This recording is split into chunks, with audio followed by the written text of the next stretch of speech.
North Carolina rebounded with a 15-point win over Virginia Tech on Saturday. And you know what was really neat? Boy, did that feel like a Roy Williams era victory. You are Locked On Tar Heels, your daily podcast on the UNC Tar Heels, part of the Locked On Podcast Network, your team every day. Hey there, it's Monday, February 19th, 2024.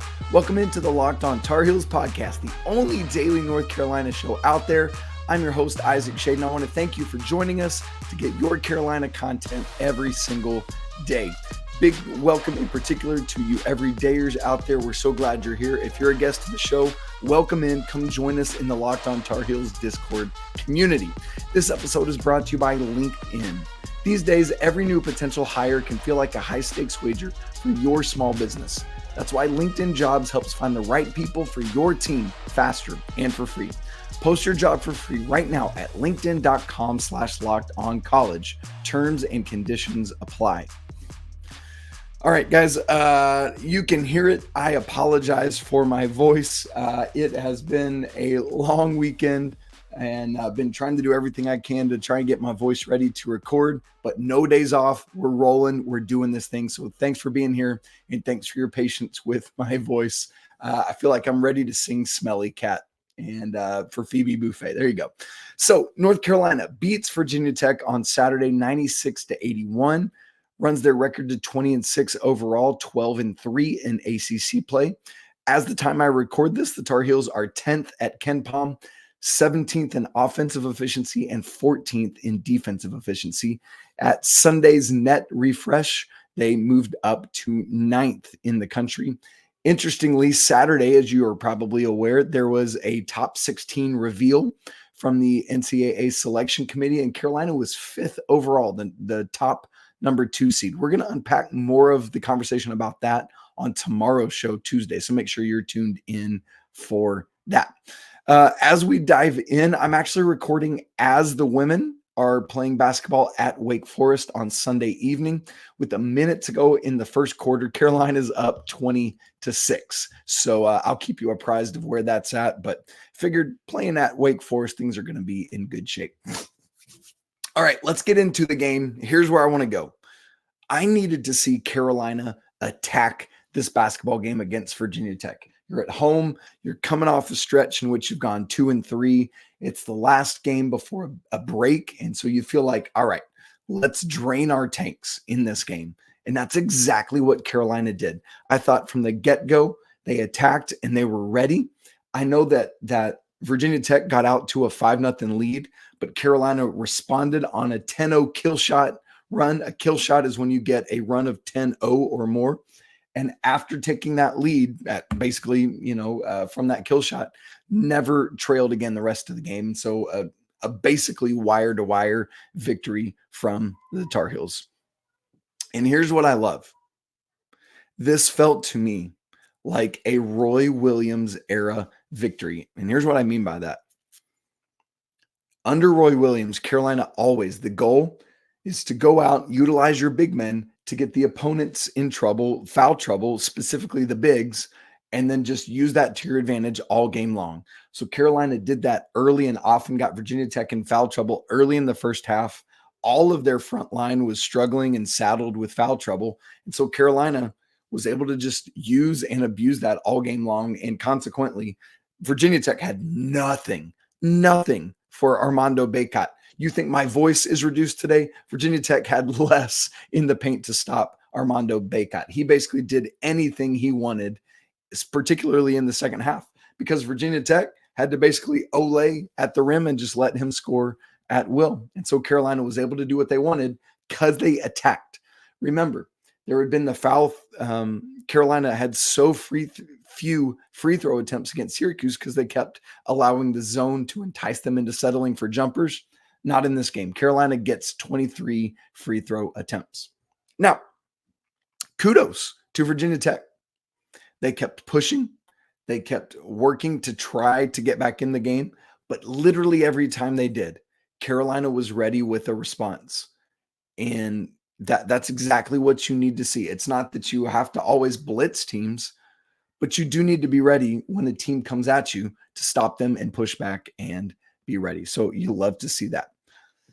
Now, it did end up evening out at the free throw line. Carolina did have a slight advantage at the free throw line. They wound up, I'm in the wrong box score there. That's the Syracuse game. Carolina ended up being 19 of 23 at the line, while Virginia Tech was 18 of 20. So it evened out in the end. But in the first half, where the game was decided, listen to the free throw discrepancy. North Carolina was 11 of 13, while Virginia Tech was just 5 of 7. And after the halftime, the game was basically decided and over because Carolina just maintained. So the free throw line getting back there was critical. Carolina shot more free throws in the first half of this game than they did in the entirety of the Syracuse game on Tuesday. So that's what you need to do. Another thing that we were watching for in this one was, can Carolina close better, right? The last 3 games, Carolina, the last several minutes of the game, turnover prone, not able to score, those kind of things. How about this one? Closing stretch of the first half, 0 turnovers in the final 6:26. Carolina built as much as a 14-point lead. Virginia Tech, to their credit, again, got it down to 5 at 2:51 left before halftime. But then Carolina added 6 points to the margin heading into the locker room. Second half, 0 turnovers in the final 4:53. They had built a 16-point lead early. Virginia Tech, they got it down to 7, but it never really felt in danger. That was the closest Virginia Tech got in the second half. And then Carolina pushed it back.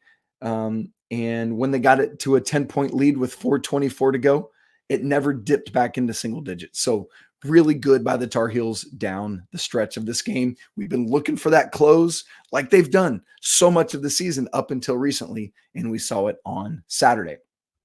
Now, I know there is going to be some consternation over the defense. Virginia Tech scored 81 points. For the game, they scored 1.141 points per possession. And so you look at that and say, well, that's not all that great defense. I would like to push back on that. To anybody who is sad or upset or disappointed in the defense, let me say 3 specific things, in addition to just the fact that Virginia Tech is a really good offensive basketball team. Their issues all season have been more on the defensive side of the game, and Carolina knew that coming in. So 3 things I want to push back on being concerned about the defense. Number 1, Carolina forced someone other than Hunter Cadeau and Sean Padula to beat them. Cadeau and Padula are Virginia Tech's 2 leading scorers, 14 and 15 plus points a game. And to Virginia Tech's credit, a couple other people other than those guys were able to step up. MJ Collins, our guy Tyler Nickel, who had a really good game. Poteet, Lynn Kidd, they all had really efficient games, all got to double digits. But Carolina was like, we will live with that if we're able to not allow Cadeau or Padula to beat us. Now, both of these guys got to double-digit scoring, sure. But listen to this. Cadeau, 11 points, but on 3 of 10 shooting and 1 of 6 from 3. Padula got 10 points, but on 3 of 13 shooting and 0 of 4 from 3. That means combined, your 2 leading scorers scored 21 points, but they needed 23 shots to get there. 6 of 23 combined from the field, just 1 of 10 from 3. Both of these guys, Cadeau came in shooting 42.7% from 3. Padula, 35.2. Hit 1 combined 3. And multiple different players had good defense on these guys. Cormac Ryan, RJ Davis had a nice block on Padula just before half. Everyone was all in. We will not allow these guys to beat us. And that was a critical part of the defensive strategy, I thought. Second reason I would push back on being upset about the defense. Game script allowed Carolina to not have to focus as critically on defense. Here's what I mean. I said the game was decided in the first half as Carolina built out that nice lead. And then in the second half, as long as Carolina was still scoring, they were going to be content to just basically trade baskets. Let's not kill ourselves. If Virginia Tech's going to be a wet sieve and let us just score at will, we're great with that because we've already got a double-digit lead. And what was great, it was all because Carolina, again, had gotten them in foul trouble, that Virginia Tech, who's already not great defensively, was mitigated even more. So, yes, as I said, Virginia Tech's point per possession was 1.141 for the game. Carolina was over 1.3 points per possession in both halves. Virginia Tech wasn't touching that. Carolina's defense was good enough. And it was a situation of really, really good offense beating not quite as good offense. Third reason I would push back on being upset about the defense. Yes, as I said, Virginia Tech did catch up to Carolina at the free throw line. Carolina still led that, but it was a very slim margin. More importantly, there was a big change in another statistical area. What kept Virginia Tech in the game for the majority of the first half was the fact that they were 6 of 14 from the three-point line, while Carolina was not shooting very well from deep. In the second half, though, that was where Virginia Tech started getting to the free throw line. But in that half, they were just 1 of 12 from three. So that number cratered after halftime. And that one that they made was a meaningless Tyler Nickel three with 42 seconds left in the game. I will take that all day long. So I understand some perhaps disappointment in the defensive performance, but I thought it was everything Carolina needed to do in this specific game. Now, a big key in Carolina's win was the bench, which provided critical support to the starters, helping Carolina grab the win. I've got that plus the rest of the Four Corners recap and the shady stat of the game, all coming up in just a second. Right after I tell you that this episode is brought to you by LinkedIn.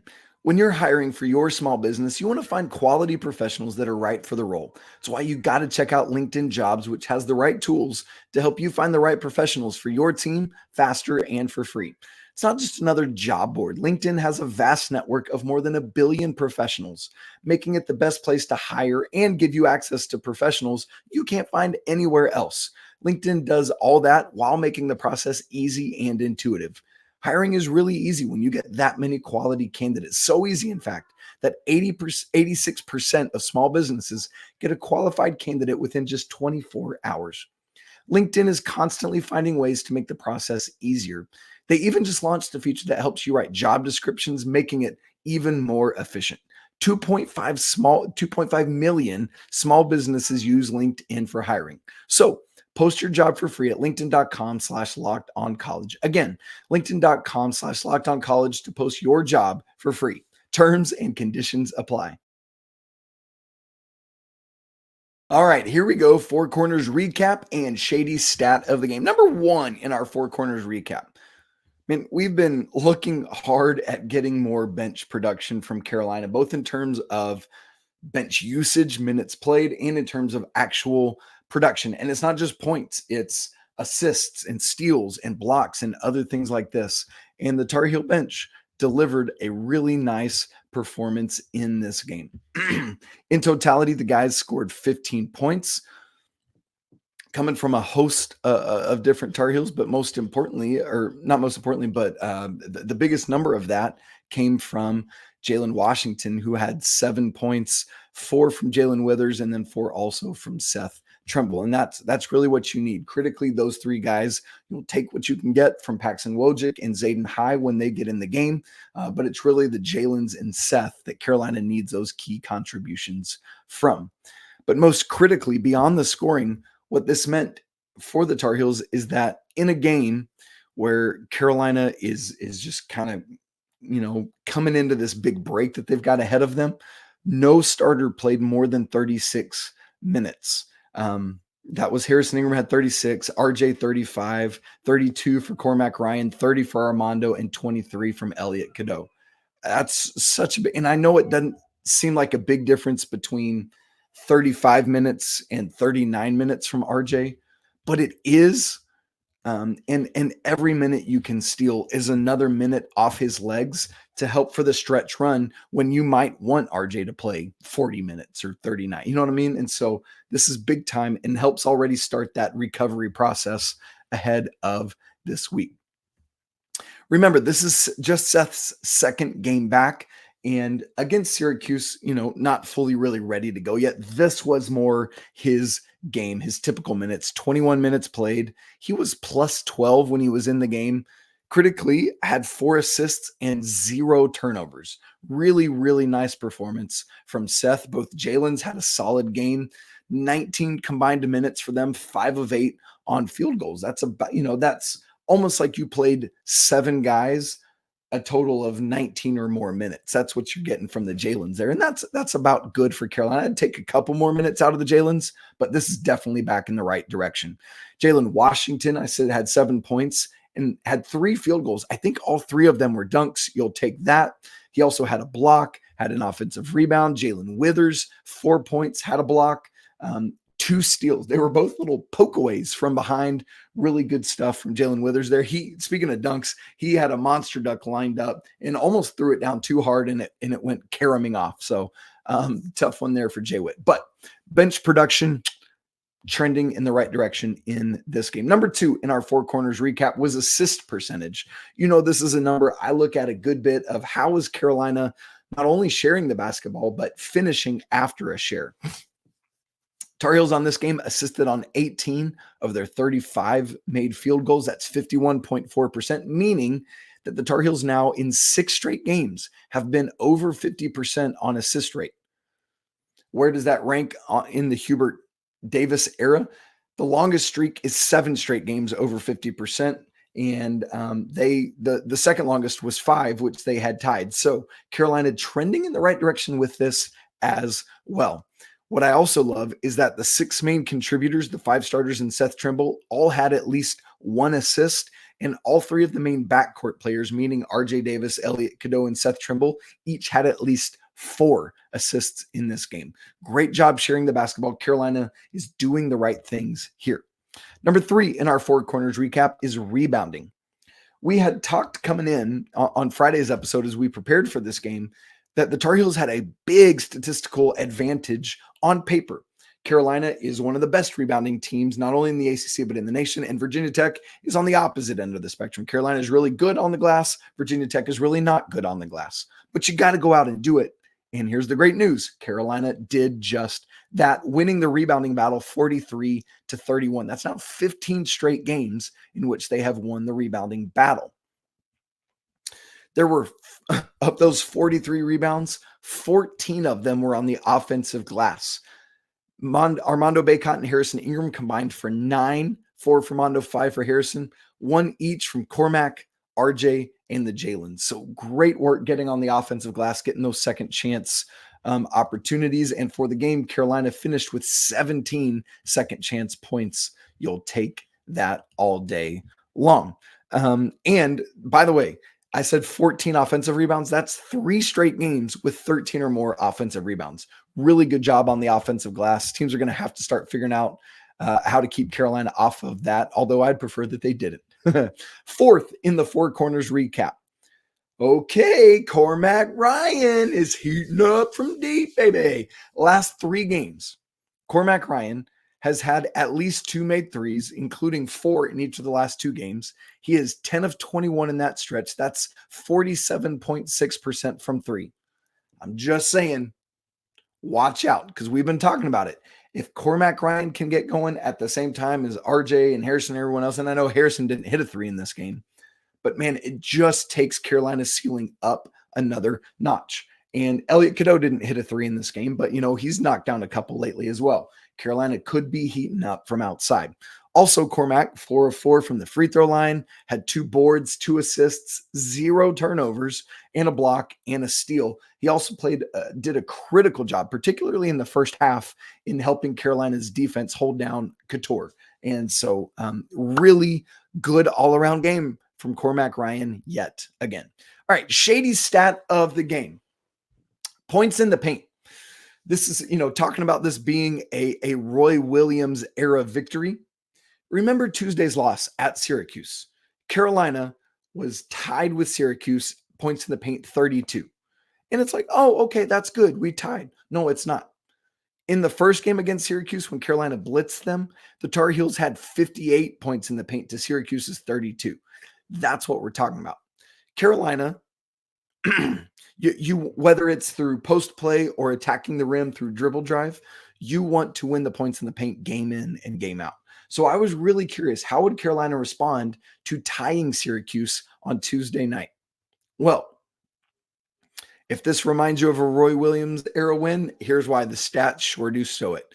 Carolina wins the points in the paint battle 54-36 in this one. Great job, Tar Heels. Again, this is Armando Bacot going batty. You see the free throw numbers going up. That's because Carolina attacked the rim instead of settling. Great stuff, winning points in the paint. Speaking of Armando Bacot, what a performance, particularly in the second half in this game. And he continues to etch his name amongst the ACC legends. I'll give you that, an ACC standings update, and a weekend whip around where Carolina athletics. Woo, what a weekend. We'll talk about all that in just a second. Right after I tell you that this episode is brought to you by FanDuel. North Carolina, the wait is almost over. FanDuel, America's #1 sportsbook, is coming to the Tar Heel state. On March 11th, you'll finally be able to bet on all your favorite teams in all your favorite sports. With FanDuel, there's tons of ways for you to get on the action. You can bet on everything from the money line to over-unders to which team is going to win the second Tobacco Road rivalry of the year. All of this on an app that's safe, secure, and super easy to use. Plus, with live betting, you can even pick which player is going to put up the next bucket or the one after that. See for yourself why FanDuel is America's #1 sportsbook. Just go to FanDuel.com/lockedon so you can be the first to know when FanDuel goes live in North Carolina. Again, that's FanDuel.com/lockedon. Make every moment more with FanDuel. I want to hit on a couple more individual performances from this game, and we're going to start with Armando Bacot, who was the dude. 25 points, 12 rebounds, really efficient game from Armando in this one. Did it on 11 of 16 shooting, 3 of 3 from the free throw line. That carries on as well. But second half in particular, Armando had 19 of his 25 points, was 8 of 11 from the floor, and all 3 of those free throws were in the second half. 9 of his rebounds were in the second half. Just a great all-around performance from Armando. Again, getting Virginia Tech into foul trouble. It wasn't just Armando. It was a whole host of Tar Heels, but then taking advantage of it in the second half in particular. This is now 5 straight double-doubles for Armando, extending his longest streak of the season. 3 of these have been of the variety where it's at least 20 points and at least 10 rebounds. So really good stuff from Armando. This is his 13th double-double of the year, 81st of his career. That means he is just a few behind Tim Duncan's 87 and Ralph Sampson's 84 in the all-time ACC lead. Speaking of the ACC, Armando moves into second in ACC history all-time rebounding. He now has 1603, moved past Mr. Shavlik, who had 1598. So great stuff there from Armando, who just continues to kind of redefine his season here in the back half. So we'll keep an eye on how that goes moving forward. Harrison Ingram had a double-double himself. This is now back-to-back games where both guys had double-doubles. His was more heavy on the rebounds, 12 points, 17 boards for Harrison.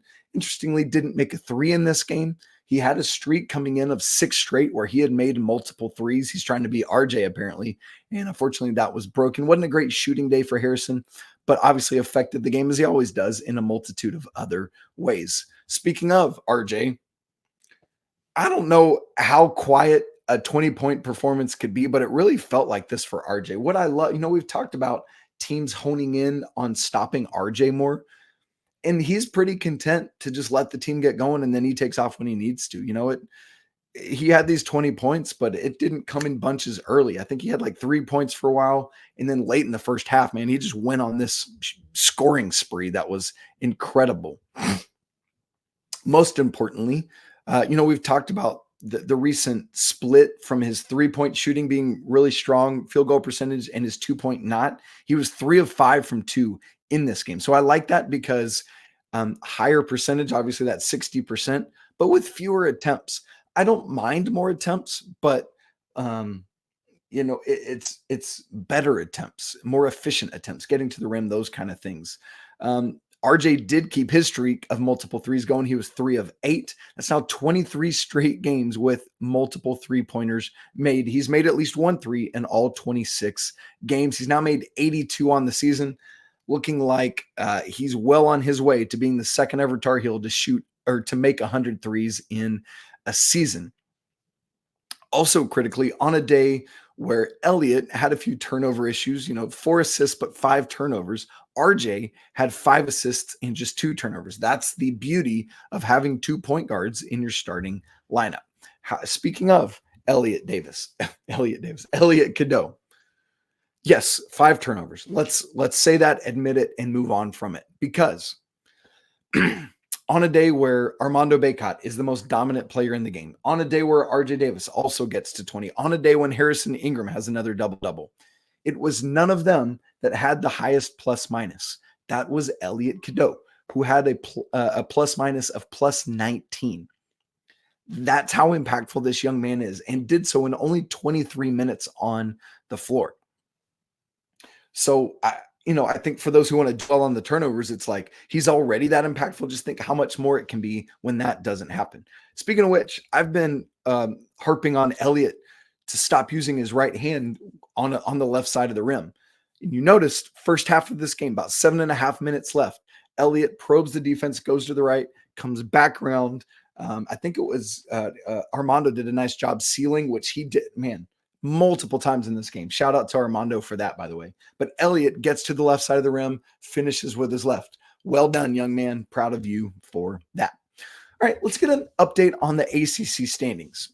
Because I had mentioned already, Carolina had already clinched no worse than 12th in the ACC tournament, the 12th seed. Now they have clinched no worse than 9th. The worst Carolina could finish is 12-8. And that's only if they go 0-5 the rest of the way, which is not going to happen. But now Miami has 9 losses. Virginia Tech and Boston College both have 8, and Carolina holds the tiebreaker over them. The only one that has 8 losses is Syracuse, that Carolina doesn't hold the tiebreaker over Syracuse. And that's because they split. Carolina might hold the tiebreaker over them, but the next level of tiebreaker after a head-to-head, we won't know the result of until the end of the season. But, ultimately, that's probably not going to matter. But all this to say, why is this important that Carolina can finish no worse than 9th? Because that means they have now clinched a first-round bye in the ACC tournament. Obviously, that your work is not done. You want to keep going, but you already know that you will not start on Tuesday. Carolina, at worst, will start play on Wednesday. All right, weekend wrap up for the rest of Carolina athletics, where it's been a great weekend. A great weekend. Let me update you on the women's basketball score in real time. It's just gone to halftime. Tar Heels lead 31-20 at Wake Forest, so looking good there. Remember, the ladies beat Pitt on Thursday, so we can have a little bit of a winning streak going here. Baseball opening weekend sweep over Wagner. Listen to these scores: 10-3 on Friday, 16-5 on Saturday, and 20-6 on Sunday. I know it's like Wagner, whatever. Baseball is a game where any team can beat any team just randomly, and so great to start off with that. Stay on the diamond, where softball, we were expecting 5 games, 4 against ranked opponents. It was cut short, unfortunately, by weather at the Shriners Children's Clearwater Classic. Carolina, we had already talked about, lost to Kentucky on Thursday, came back and beat UCF 2-1 on Friday, and then the rest of the games were rained out. Number 3, Texas on Saturday, number 6, Washington on Sunday, and 20, UCLA on Sunday. That's a bummer because you'd love to measure where you're at against some of the elite teams in the nation. Wrestling won at Virginia on Friday, 18-16. Great stuff there. Both lacrosse teams won. Women beat number 12 Florida 19-10. Men won against Fairfield 19-8. Gymnastics beat Pitt on Friday night, 196.650 to 196.125. So just great stuff happening all around Carolina athletics. All right, coming up on tomorrow's show, I'm going to talk more with you about the top 16 reveal, what it says about what the committee thinks about Carolina, look ahead a little bit, talk about some potential arena changes that we heard about last week, all of that and more tomorrow. It's going to be a great conversation. I want to thank you so much for tuning in. I want to thank you for bearing with me, even with my voice sounding like it does. Hopefully it'll get better as the week goes on, but we'll see how that goes. If you're not part of the Locked On Tar Heels Discord community, would encourage you to come join us there. It's free to subscribe. The link is in the show notes. If you're not subscribed to the show, please do so on audio and video formats. If you're watching, smash the like button so we know you are here as well. Always a great day to be a Tar Heel. We'll be right back with you tomorrow. But until then, peace.